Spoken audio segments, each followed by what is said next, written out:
오늘 예레미야 41장 1절에서 18절까지 말씀을 통해 하나님 말씀 나누기를 원합니다. 저희 교회에서 새벽 기도 때 예레미야를 계속 강해해 왔었는데 코로나 때문에 지금 말씀을 못 전한 지가 조금 됐습니다. 다시 41장부터 예레미야 말씀을 통해 나누기를 원합니다. 본문을 다 읽으면 좋겠지만 본문을 같이 보면서 설교를 하도록 하겠습니다. 먼저 예레미야 40장에는 나라의 멸망을 보게 됩니다. 결국에 이 이스라엘의 나라가 멸망하게 되었고 새로운 총리를 뽑게 되었는데 그 총리가 바로 그다랴라고 하는 총리를 뽑게 됐습니다. 이 그다랴라는 사람은 요시야 왕 때 서기관 사반이었던 사람이 있었는데 할아버지가 바로 사반이었습니다. 그리고 그의 아버지는 아이감이라는 사람인데 예레미야가 위기에 있을 때 그를 도와준 사람이 바로 아이감이었습니다. 아버지죠. 그러니까 이 그다랴라고 하는 사람은 굉장한 명문 가문의 사람이라고 볼 수가 있습니다. 그래서 나라가 멸망되었고 왕들이 죽게 되었을 때 바벨론의 왕은 여기를 통치할 수 있는 총독을 찾았는데 그 중에 아마 추천을 받았을 것입니다. 아마 그다랴라고 하는 사람이 있는데 그 가문이면은 다시 예루살렘을 통치할 수 있는 능력이 있을 것이다 라고 생각을 했습니다. 그래서 그는 미스바라라고 하는 곳으로 도읍을 옮기게 되었습니다. 마치 우리나라가 세종시로 행정 수도를 옮긴 것처럼 예루살렘은 다 불타버렸기 때문에 더 이상 수도의 역할을 감당하지 못하게 되었고 이제 미스바라는 곳에 가서 있게 되었습니다.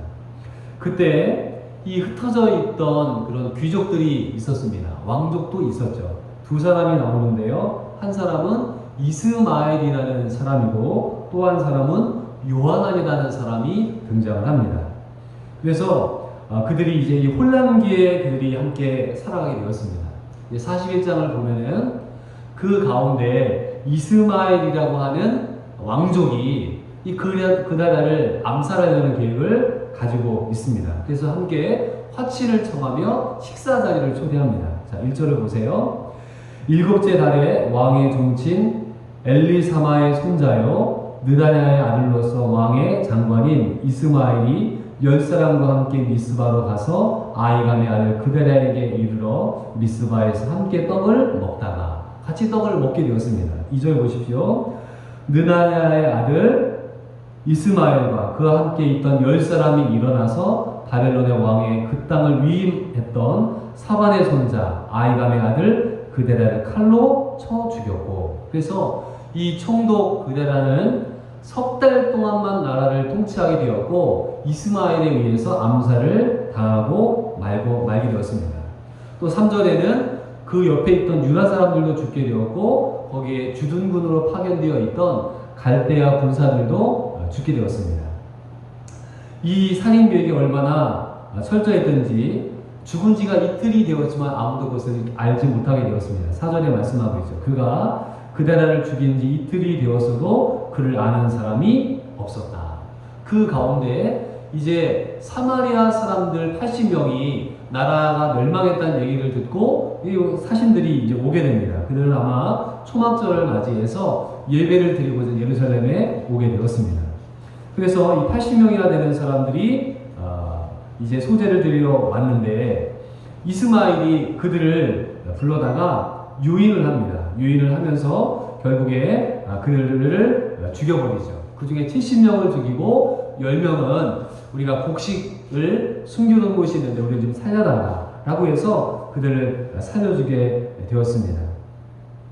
결국 이 이스마엘은 나머지에 있는 사람들을 데리고 암몬으로 도망을 가게 됩니다.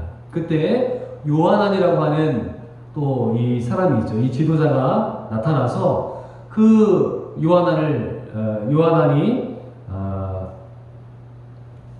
이스마엘을 추격을 하게 됩니다. 결국에는 그 이스마엘이라는 그 왕족이죠. 그 왕족의 사람들은 싸워보지도 못하고 8명의 사람이 이제 도망을 가게 됩니다. 암몬 자손에게 도망을 가게 되고, 그리고 그 뒤를 따랐던 이 요하난 역시 그들을 추격을 하다가 이제 이리저리 하지 못하다가 결국에는 애굽으로 떠나게 되는 것이 오늘 전체의 본문의 이야기라고 할 수가 있습니다.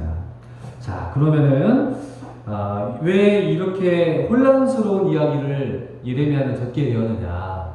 그 이유가 있습니다. 그 이유는 이 시대를 보여주고 있는 것입니다.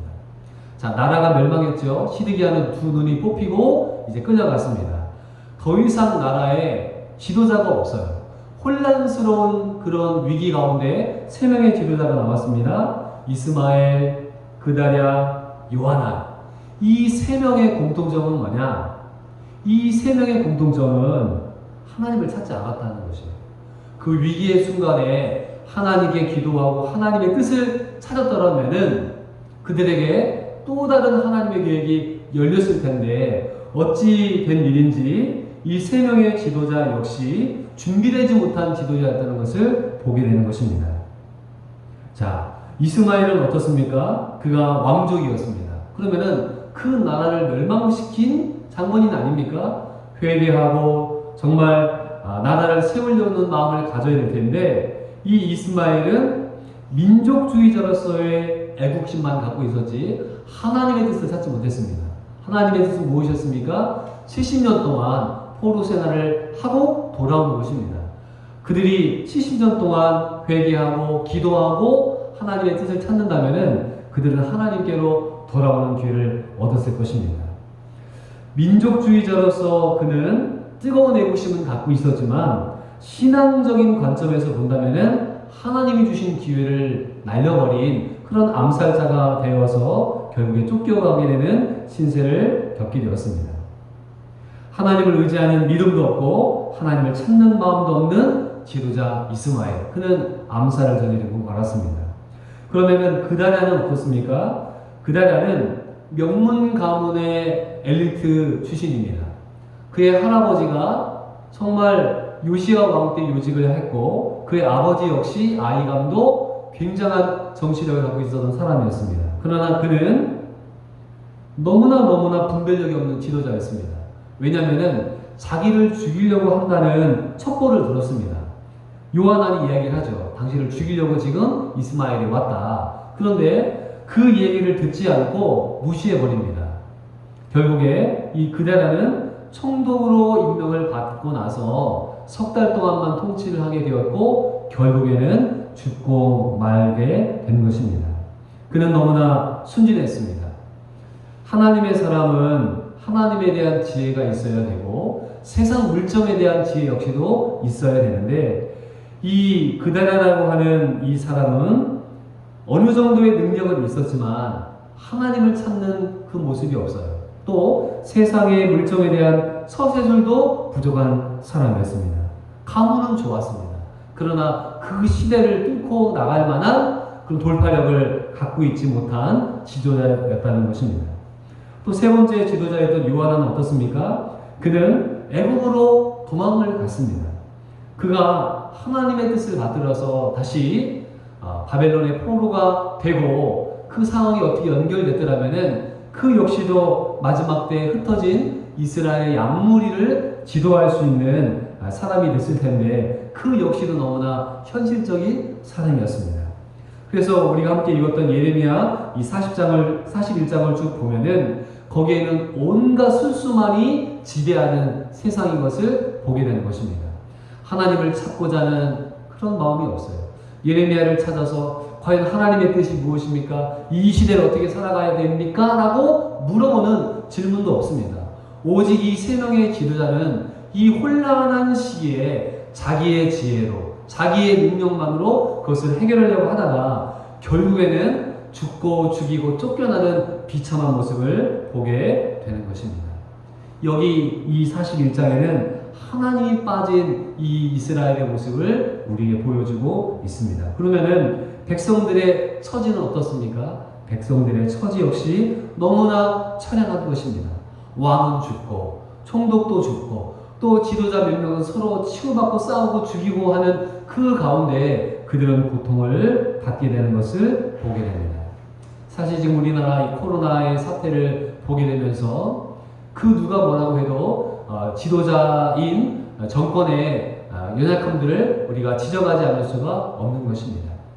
물론 많은 방역을 하고 했지만 지금 엄청나게 많은 이런 어려움들을 겪게 되는 것을 보게 됩니다. 그래서 하나님 이런 위기의 때에 대통령, 총리, 도지사, 시장 등 많은 사람들이 이것을 해결하려고 하지만 정말 하나님의 뜻을 물으면서 하나님 어떻게 이 일들을 해결해야 되겠습니까? 라고 묻는 지도자가 과연 있느냐. 정말 우리 민족에게 요셉과 같은 지도자를 주시고 느헤미야 같은 지도자를 주시고 정말 다니엘과 같은 지도자가 나타나지 않는다면은 정말 이 혼란스러운 이 위기를 과연 우리 한국이 이겨낼 수 있겠는가.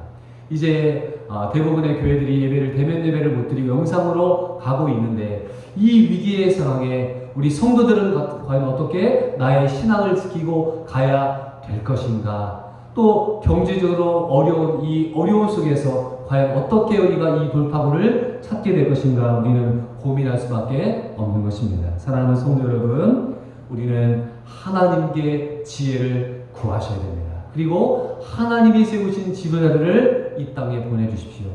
교계와 정치계와 문화계 그런 하나님의 사람들이 나타나지 않으면은 이 나라의 이 위기를 돌파할 수 있는 것들이 없다는 것을 예레미야 41장을 통해 우리에게 주고 있습니다. 말씀을 맺겠습니다. 혼란의 시대, 어두러운 시대, 이 멸망의 시대를 우리가 묵상하면서 지금 우리가 겪고 있는 코로나의 시대를 마치 보는 것과 마찬가지입니다. 하나님 우리에게 하나님의 지혜가 없는 지도자가 아니라 하나님의 지혜를 찾고 엎드려 기도하는 지도자들을 보내주시고 정말 예레미야와 같이 나라를 위해 기도하는 훌륭한 영적인 지도자들이 이 사태를 진전시키고 이제 한국교회의 이 쓰러진 이 추락한 면모들을 다시 세우는 기회가 다시 일어날 것을 믿으며 우리 성도들이 한마음으로 기도하면서 마음을 하나님께 회개하고 돌이키며 다시 나가시기를 주의 이름으로 축원을 드립니다. 아멘. 기도하겠습니다.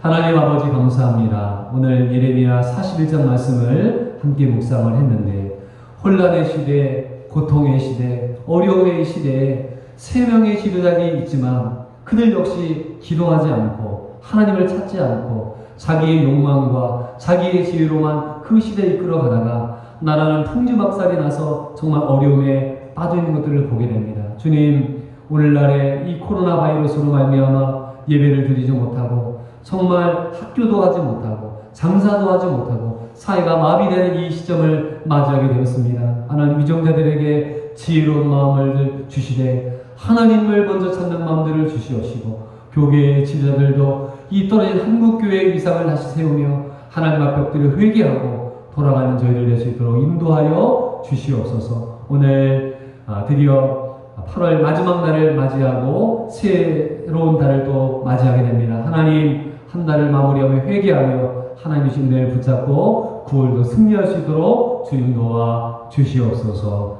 예수님의 이름으로 감사하며 기도드리옵나이다. 아멘. 주기도문으로 예배를 마치겠습니다. 하늘에 계신 우리 아버지여, 이름이 거룩히 여김을 받으시오며 나라가 임하오시며 뜻이 하늘에서 이룬 것 같이 땅에서도 이루어지이다.